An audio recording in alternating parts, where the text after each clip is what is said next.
Today we are answering some frequently asked questions. You gave us some cues, we're going to give you some A's, and we wanted to start with our most commonly asked question, which is, How did you get the bookshop? How Slash did you finance why? it? Yeah. Were you looking for a bookshop? Mhm. Why Paso Robles? Mm-hmm. So we're going to answer all of those questions for you right now. And more. So regarding how we even came across it, was actually first through Carla's mom. Yes, so my mom has a fabric and quilt shop 2 blocks away from where we currently have our bookstore, and she was looking to expand into a bigger space, and so she had heard that the owner of the bookshop was thinking about selling, and she kept going in, and the owner was ready to sell, but the property manager wanted it to just stay a bookshop. So ultimately she pushed, and he said, nope, it can't be a fabric and bookshop, it has to just stay a bookshop. So when that fell out with her, we decided, hey, we like to read, we wanted to start a business together, let's give it a shot. Yeah, it just really fell in our laps in that way, and so we truly just got so lucky. But we were going in each week, and well, of course, we went in and introduced ourselves to the owner's husband. But when we expressed interest initially, he thought we were like 15 years old, and so he was very hesitant and thought that it would be, it was a passing phase. And so we just kept going in every single week, saying hi, buying a book or two. We just kind of slowly but surely started becoming friends with him. And then eventually we met his wife, the owner, and after speaking with her, she said, oh yeah, I'm interested, but speak with my husband, he's the one that calls the shots. So then after we met her, we met up with him once again. A week later. And he said, you'll have to speak with my wife, she's the owner, she calls the shots. And so it was kind of a back and forth for a little bit. So we laid off on it for a couple of weeks, and then finally we're like, you know what, we need to get a cover letter together. I was like, LinkedIn, what do they do? And so we drove out to the Carrizo Plains Wildflower Monument. We took our dogs, we brought my camera equipment, and we drove all the way out there listening to really epic music, and we're like, this just feels like it's gonna happen. Yeah. So we go out there, we take some really awkward photos of the wildflowers, and we're just kind of like, I don't remember how we did it. It was kind of like, so we had our photo, we went home, we wrote up a cover letter, printed it out.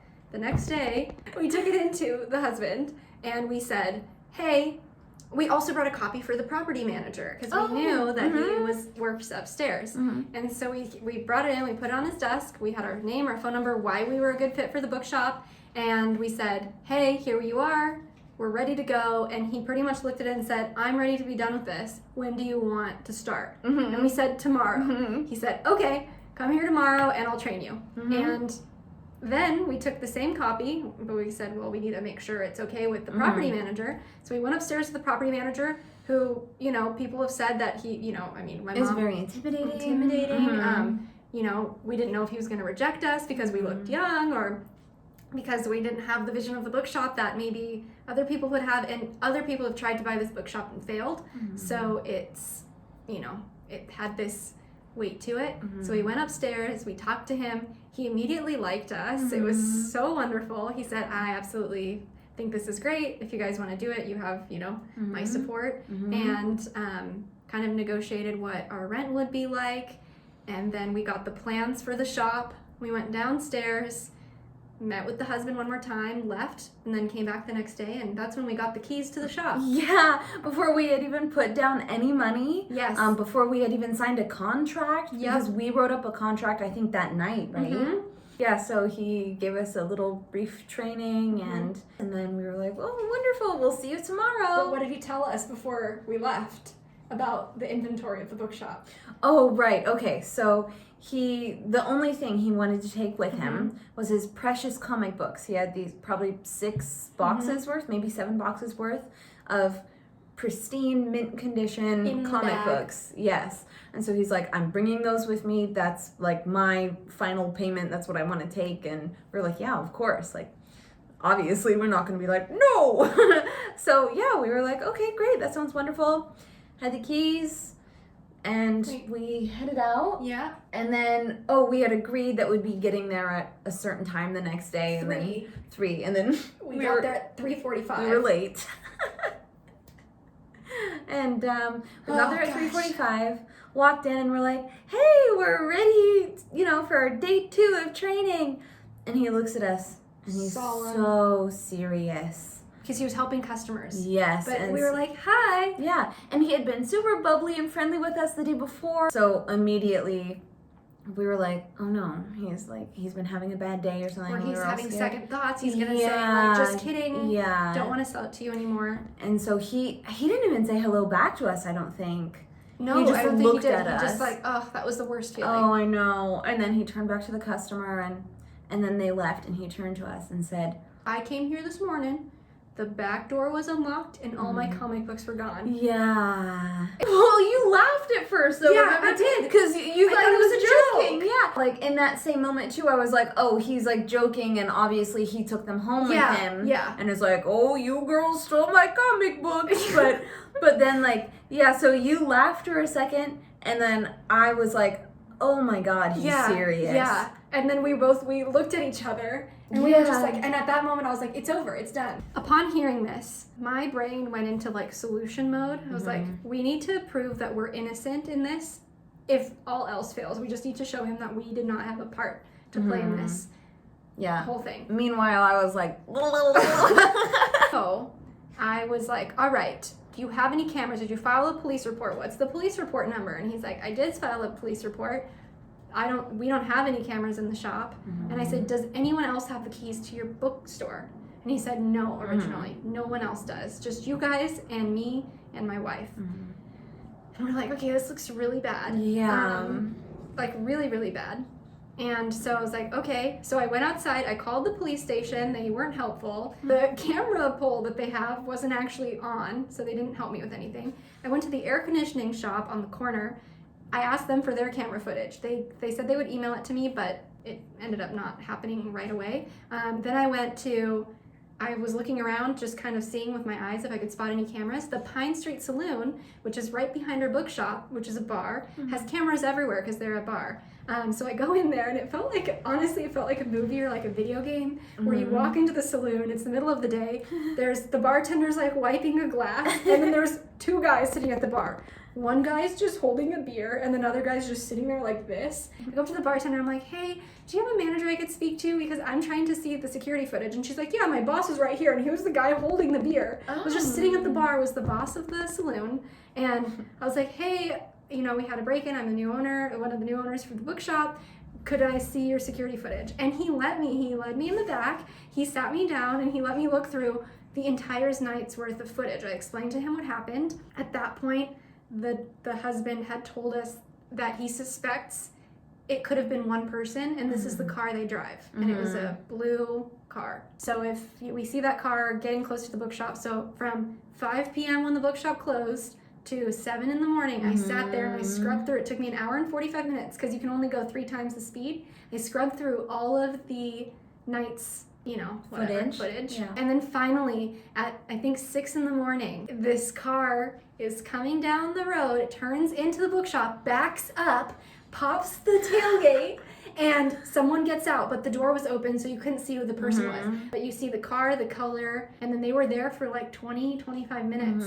Oh, and then I went to another one on the corner, the corner restaurant, and I asked to see if we could get license plate footage of that, but I ended up not getting it from them. But they were also super helpful. It was a cool way to meet the community. Yeah. It was like, hey, I'm one of the new owners. Someone broke into our bookshop. This is comic books. You have security footage. But yeah, then I came back and I showed you and the guy. Yeah, he was really devastated to find out that he knew who the person was. And it turns out they did have a key to the shop, and they had found out that he was selling the bookshop, and I think thought this was his maybe last opportunity to get what was valuable.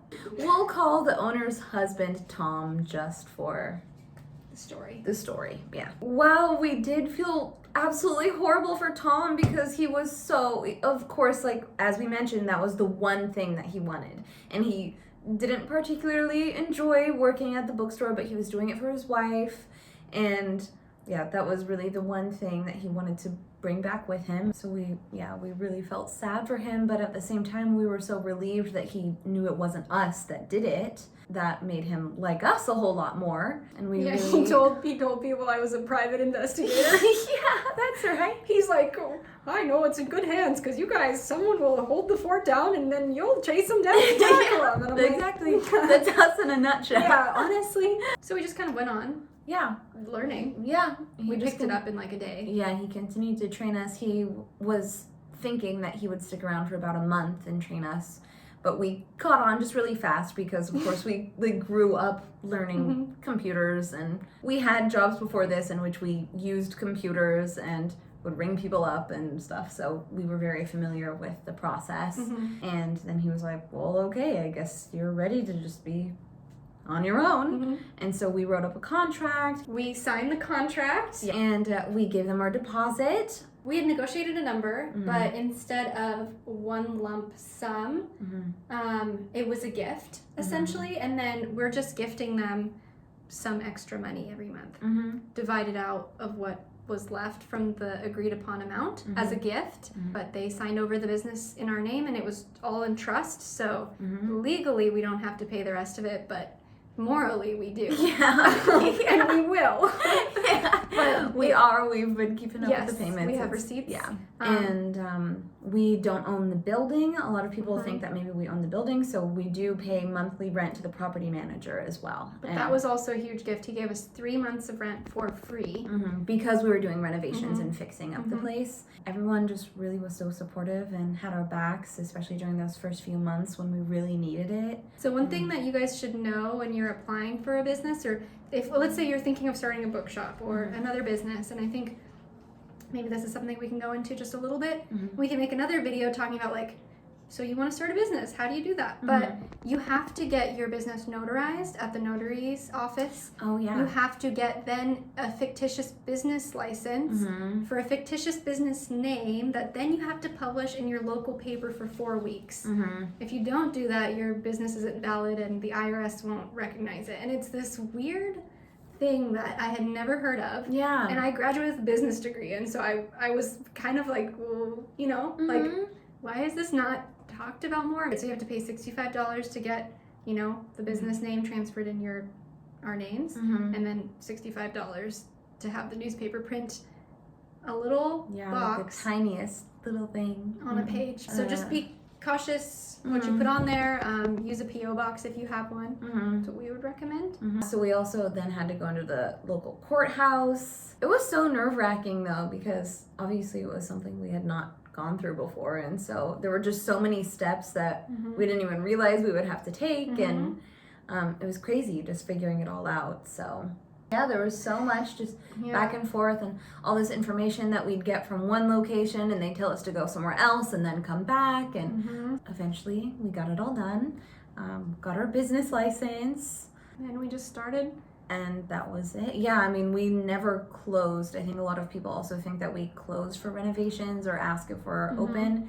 We've been open the entire time, so it went from the previous owners immediately, like the next day, to us, and people were coming in and were like, oh, who are you? Who are you? They got some help. And we were like, yeah, well, actually, we're the new owners. And then obviously we really got to know our regulars, which has been really, really fun. And we started our renovations almost immediately. So that's it. If you have any follow-up questions, we can always do a second story time and kind of like delve into it more. Yeah, totally. People also wonder if we went to college for things relating to owning a business, which you did. I guess I did. I graduated from California Polytechnic State University, also known as Cal Poly San Luis Obispo, Cal Poly SLO, in 2018 with a business administration marketing management degree and a concentration in integrated marketing communications.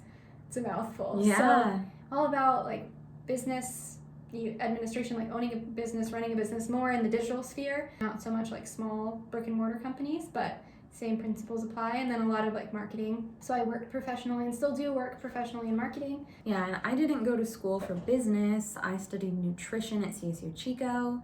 And then I before that I had gone to multiple community colleges for a variety of things like psychology, art, English. Really, I just kind of had fun at all of my community colleges, and then finally was like, you know what, I'm going to settle with nutrition. And then I didn't even finish getting my degree at CSU Chico. I had like 8 classes left, so like 2 semesters. And then I moved back to be closer to family because my family was going through a lot of like health related scares, and I just wanted to be close, and I was also really missing my friends, and it just felt like the right thing to do. So, and I'm glad that happened, or else, I mean, everything would be so different. Yeah. No. How sustainable do you think it is / will be with all of the buying things for the shop? The first few months are really hard. Financially. Like, we were doing okay, but we were putting everything back into the renovations. We weren't really able to bring much home. I was deferring my paycheck up until this month, really. Thankfully, I have another job, so that helps, but like, to make this business, and like Cleo's on like a shoestring like budget, well, we were just like, we need to put as much as we can back into the business. And like, we are doing well enough that we're like, we're not at risk of going out of business, at least not anytime soon. I don't want to totally jinx it, so knock on wood. But I think a lot of people were worried for us, which is sweet, but also the shop has been around since 1989. It's been a bookstore since then, and so it's a very beloved part of our community, and I think we got really lucky with that as well. We didn't have to like start from scratch. I think if we had bought an empty space and turned it into a bookstore, people would have been excited, but it wouldn't have been, I think, as much of a almost. Yeah. And also, I think one of the issues with it not making enough money at the beginning, and still something we're trying to remedy right now, was the fact that the books were priced very low. So for even if it was a new book or a vintage or a rare book that was valued at, let's say online it sells for 30, we're going to sell it for 20. Online it sells for 10, we'll sell it for like, used it sells for 10, we'll sell it for like 8. But they were selling everything from like $3 to $5 max. Some really nice books they'd sell for 6, which if you've looked on thrift books or even Amazon, used books go for a lot more than that. So we've just priced up a little bit just so we can be, keep the lights on, pay ourselves. Yes. So another question we have is, how much did it cost about to start this adventure?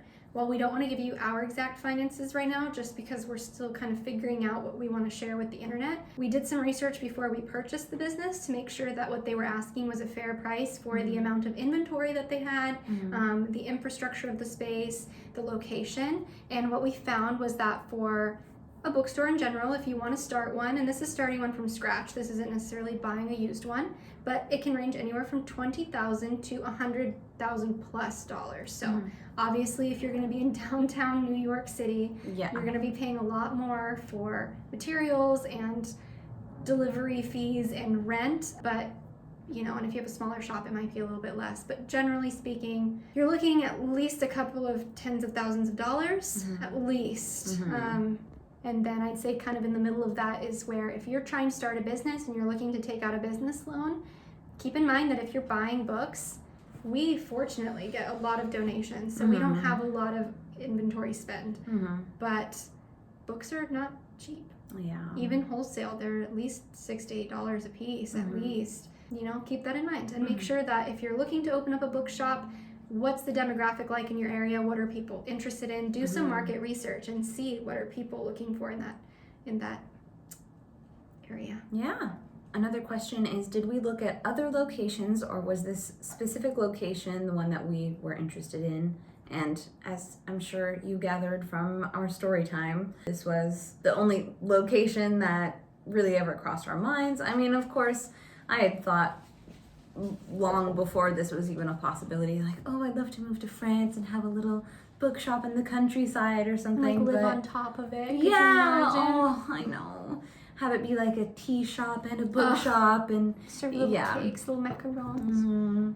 Flower shop all in one. Yeah, but it would be amazing if we could sell flowers. I know. Maybe one day. Yeah, we'll see. Also, kind of piggybacking off of this question, we're thinking maybe one day we'll expand the Bookshop Besties franchise and make another bookshop somewhere. So if there's a bookstore in your town that needs a little bit of Bookshop Bestie. Yeah, a little glow up. Feel free to tag that. Yeah, let us know. I don't know if we're in the market. Yeah, we're not quite ready for that yet. No. Once we finish ours. Yeah. Outside of business stuff, people wanted to know a little bit more about us personally and how we met, where we're from. Someone specifically asked for our friendship story, so we can give a quick rundown of that. So, for anyone that doesn't know, I'm from Timișoara, Romania. Timișoara, Romania, which is in Europe, Eastern Europe. It's a Latin-based country, even though it's in like the Slavic portion of the world. And I moved to the United States in 2001 when I was 5 years old, and I learned English in a couple of months before I started kindergarten. So, but I've been living in Paso Robles. Well, I lived in Paso Robles when I immigrated here, and then I've been living in San Luis Obispo for the last 10 years, which is crazy. Yeah. And I grew up here, not San Luis specifically, but I was born in Templeton and then raised in Atascadero, which is where we met. We met at the high school, but obviously growing up in the area, I've always been very familiar with SLO and Paso, but... We met in 7th grade. Oh, true! Yeah. We had a mutual best friend that was like, I transferred the best friend, and you became her best friend. Mm-hmm. Yeah, because you were still... The Fine Arts. Yeah, that's right. You were I went to the Fine Arts Academy, and everyone called it the Fine Arts Academy. It was so funny. Yeah. And so that's when I became best friends with our mutual friend, and then we met in class, sat next to each other because we were like, oh, you're so-and-so's friend. Mm-hmm. Yeah, you too. Oh, good to see you again. And you had a birthday crown on, I remember. Oh. Because it was right at the beginning of the school year. Yeah. And she had this crown that one of her friends made for her, and it was cool drawings everywhere. And I was like, that's so cool. Yeah, it was like, hi, my name's Cleo, and I'm the birthday princess. And it was all pink, and it was really silly. There were fairies drawn on it. It was really cute. Oh, no. Yeah. We were hanging out, and then it was 2 weeks later, you had the birthday crown, and then I remember being upset that you didn't invite me to your birthday. Yeah. And then I was like, I'm inviting her to my birthday party. Mm-hmm. So I did. And then the rest is history. Yeah. And throughout high school, we were the neutral party in the school. No one really hated us. Yeah, well. We weren't in any cliques. We were just kind of our own friend group. Mm-hmm. We actually did have cliques at our school, which is really funny because I know a lot of people are like, oh, your high school actually had that? And we totally did. Yeah. There were also groups of friends that were not part of any cliques, and we were one of those groups. We were unproblematic queens. Yes, for the most part. Yeah. And we did really well academically. We were involved, I'm guessing you too, but I was involved in a lot of clubs. I was involved in some clubs, but I didn't have the drive to do a whole lot of extracurricular stuff because I was also working 20 hours a week. That was the maximum I was allowed to work as a minor. I'm the eldest child in my family, so I had a lot of big sister responsibilities. But anyway, that's why I didn't do a whole lot of clubs. But we were in a couple of clubs together. And we did tennis. Yeah, we did do tennis. Tennis is good. That was fun. Well, I was terrible at it, but it was a great time. I wasn't very great. Actually, I got pretty good. Yeah, then there was injustices that happened, but we don't want to get into that. I want to get back into tennis just for funsies. Now, back to business-related stuff. Here's a great question. Do you find interesting bookmarks left inside many books? Yes. Well, we found an old driver's license. Oh, yeah. A nicotine patch. Oh, yeah. Huge, and I touched it with my hands. We found not a dead, it was a living lizard's shed skin. Entirely whole. Yeah, it was amazing, but it wasn't because someone left it in there on purpose. He had shed through the book. Yeah, so that was nuts. And then we found the lizard. Yeah. A couple weeks later, alive. I have a video. It'll be on TikTok for sure. So yeah, we do find some fun stuff. And then we do just find actual bookmarks in there, and then we have a little stash of all the bookmarks that we find, and people can just take whatever one they want for free. But we also like to leave things in the books because we think part of the joy of buying a used book is kind of finding what treasures you get inside. Yeah. So if it's someone's nicotine patch, we're gonna take it out. But if it's a little note or something, it's kind of fun. It is fun. Occupations, pre-bookshop, and now even some people are wondering if we have other jobs or if it's our primary form of income. I don't have any other jobs. I'm just focusing solely on the bookshop and the Bookshop Besties universe. Brand. Yeah. I have another job, so that allows us to kind of have some more financial liquidity with the bookshop, Mm-hmm. which is great. And I work in marketing. And then pre-bookshop for me, I was a nanny. I also worked at a hotel. Sorry, the sun is like keeps hitting me. I don't like. Yeah, like right in the eye. I'm You look like a cyclops. cyborg. Yeah. Do we sell a lot of books? How many people come into the bookstore each day? We sell a lot of books. We do I'd sell a say. lot of books, yeah, both online and in person. It really varies how many people come in each day. You know, Fridays and Saturdays, we have days that are really popping, and we have, I don't know, over 100 customers, not all at once, but throughout the day. And then we have other days where like 7 people come in.